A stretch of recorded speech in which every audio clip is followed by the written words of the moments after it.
नमस्कार। आज हम जिस विषय पर बात करने जा रहे हैं वो ट्रांसपोर्ट या वर्कशॉप के क्षेत्र में काम करने वाले हर व्यक्ति के लिए बेहद जरूरी है। हम बात कर रहे हैं बायोलॉजिकल हैजर्ड्स यानी जैविक खतरों की। देखिए, हर दिन चाहे वो बसें हों, टैक्सियां हों या वर्कशॉप्स, वहाँ काम करने वाले लोग सिर्फ भारी मशीनों और ट्रैफिक से ही नहीं जूझते। उनका सामना एक ऐसे दुश्मन से भी होता है जो नंगी आंखों से दिखाई तक नहीं देता। तो चलिए इस इनविजिबल थ्रेट यानी अदृश्य खतरे को समझते हैं और सबसे जरूरी बात, इससे कैसे बचा जाए इस पर गौर करते हैं। अब जरा इस सवाल के बारे में सोचिए। जब हम किसी टैक्सी या बस में बैठते हैं या वर्कशॉप में किसी गाड़ी की मरम्मत कर रहे होते हैं तो आम तौर पर लगता है कि सब कुछ ठीक है, साफ है। धूल और ग्रीस को तो चलो हम साफ कर सकते हैं क्योंकि वो हमें दिखते हैं। लेकिन उन चीज़ों का क्या जो हमें दिखाई ही नहीं देती? हमारे साथ और कौन से अदृश्य खतरे सफ़र कर रहे हैं? इन छुपे हुए खतरों की मौजूदगी के नतीजे सच में काफ़ी गंभीर हो सकते हैं। और यही वो जगह है जहां सही जानकारी होना हमारा सबसे बड़ा हथियार बन जाता है। जैविक खतरे अक्सर अदृश्य होते हैं, लेकिन उनके परिणाम गंभीर हो सकते हैं। ये सिर्फ एक लाइन नहीं है, ये एक कड़वी सच्चाई है। इसलिए आज की इस चर्चा में हम उन सभी जरूरी बचाव के तरीकों और स्ट्रेटेजीज को समझेंगे जो किसी भी ट्रांसपोर्ट या वर्कशॉप कर्मचारी को इन अदृश्य खतरों को पहचानने और उनसे खुद को बचाने के लिए आनी ही चाहिए। तो आइए शुरू करते हैं भाग 1, अदृश्य जैविक खतरा। सबसे पहले ये समझना बहुत जरूरी है कि आखिर ये अदृश्य दुश्मन है क्या। देखिए, कोई भी ऐसी सामग्री जो संक्रमण, बीमारियां या एलर्जी पैदा कर सकती है वो बायोलॉजिकल हजार्ड है और ये कई रूपों में हमारे आसपास मौजूद होते हैं। इन कलरफुल और आकर्षक स्लाइड्स पर ध्यान दीजिए।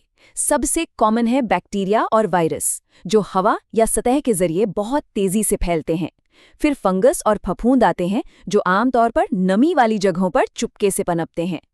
इसके अलावा खून और शरीर के तरल पदार्थ यानी बॉडी फ्लूइड्स भी संक्रमण का एक बहुत बड़ा कारण बन सकते हैं।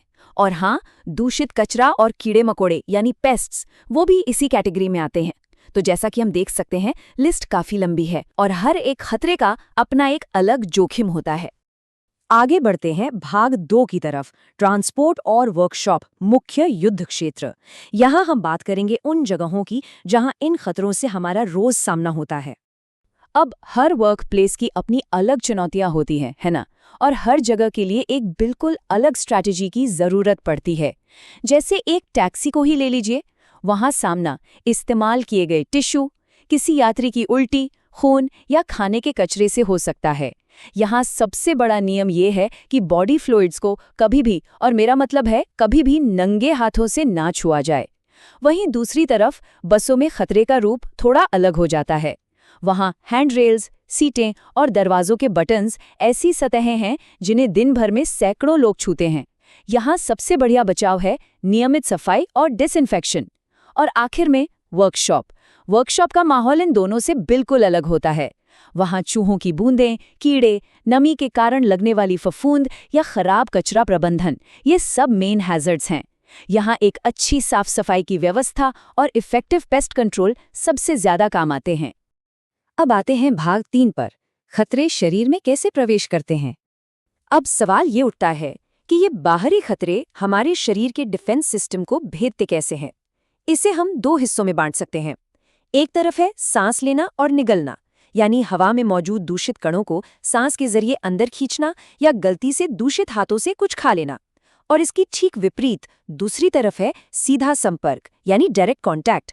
अगर गलती से कोई अपनी आंखों को दूषित हाथों से छू लेता है या अगर त्वचा पर कोई कट लगा है और वो किसी संक्रमित चीज के संपर्क में आ जाता है, तो ये माइक्रो ऑर्गेनिजम्स तुरंत शरीर में प्रवेश कर जाते हैं। सोचिए, अगर प्रॉपर सेफ्टी मेजर्स नहीं अपनाए तो ये अदृश्य खतरा कितनी आसानी से हावी हो सकता है। तो इससे बचा कैसे जाए? इसका जवाब मिलता है भाग 4 में, बचाव की पहली पंक्ति।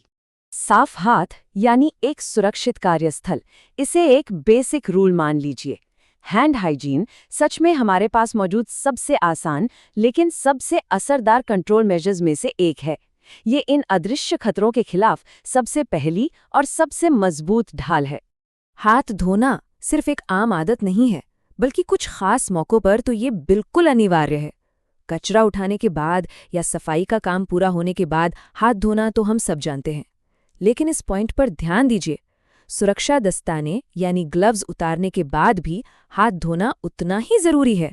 ऐसा इसलिए क्योंकि दस्ताने उतारते वक्त भी हाथ दूषित सतह के संपर्क में आ सकते हैं। इसके अलावा कुछ भी खाने पीने से पहले और शौचालय के उपयोग के बाद तो हाथ धोना एक सख्त नियम होना ही चाहिए। अगर इन नियमों का ठीक से पालन किया जाए ना, तो खतरों को फैलने से काफी हद तक रोका जा सकता है। पर्सनल प्रोटेक्टिव इक्विपमेंट यानी पीपीई, जिसमें ग्लव्स, मास्क और सेफ्टी गॉगल्स आते हैं, ये बेहद जरूरी हैं। लेकिन एक बात हमेशा याद रखें, पीपीई सिर्फ एक कंट्रोल मेजर है। ये कोई ऐसी जादुई ढाल नहीं है जो सुरक्षित कामों और अच्छी साफ सफाई की जगह ले सके। पीपीई का इस्तेमाल हमेशा सही प्रोसीजर्स और गुड हाइजीन के साथ किया जाना चाहिए, न कि उनके विकल्प के रूप में। चलिए आगे बढ़ते हैं भाग 5 की ओर, जैविक रिसाव यानी स्पिल्स पर प्रतिक्रिया। अगर कभी कोई बड़ा बायोलॉजिकल स्पिल हो जाए, जैसे कि खून या उल्टी गिर जाना, तो उस स्थिति में इमरजेंसी रिस्पॉन्स के एक एक कदम को ध्यान से समझना जरूरी है। पहला कदम, रुकें और अलग करें। वहीं रुक जाएं और उस जगह को आइसोलेट कर दें ताकि कोई और वहां ना जाए। और हाँ, नंगे हाथों से कुछ ना छुएं। दूसरा, रिपोर्ट करें। तुरंत अपने सुपरवाइजर या ओसीसी को इसकी जानकारी दें। तीसरा, साफ करें। सफाई हमेशा अप्रूव्ड केमिकल्स और डीकंटेमिनेशन प्रोसीजर के हिसाब से ही होनी चाहिए। चौथा कदम, निपटान यानी डिस्पोज करें। सभी दूषित सामग्रियों को सही तरीके से कचरे में डालें। और आखिरी 5वां कदम, धोएं। पूरा काम होने के बाद अपने हाथों को बहुत अच्छी तरह से धो लें। इस पूरी प्रोसेस को स्ट्रिक्टली फॉलो करने से ही खतरा पूरी तरह इफेक्टिवली कंटेन होता है। अब बात करते हैं वर्स्ट केस सिनारियो की। भाग 6, संपर्क में आने के बाद के सुरक्षा प्रोटोकॉल।